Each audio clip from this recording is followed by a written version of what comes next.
Magandang tanghali mga kapatid. Iniurong ni Pangulong Bongbong Marcos ang araw ng paggunita sa Ninoy Aquino Day.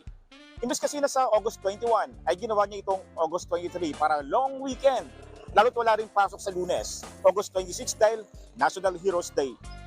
Anong plano niyo sa darating na long weekend mga kapatid? Tara samahan niyo ako at magtatanong tayo dito. Dahil long weekend at binigla yung last minute announcement na long weekend pala siya, ay magkahabol na lang sa labahin at saka sa mga gawaing bahay.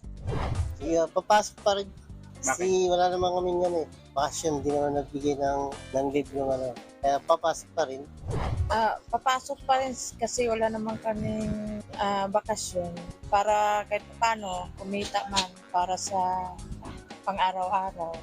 Well, maybe additional day to exercise, play badminton, or perhaps go home sa province. Depende pa kasi biglaan din eh.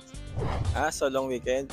Pupunta ako sa di ko pa napupuntahan na lugar sa Iloilo tsaka sa Guimaras. Kasi stressful nung ditong mga nakarami, kailangan mag-unwind. Ako inyong hani ng bayan, ang tunay at nag-iisang pantanggal umay sa pananghalian.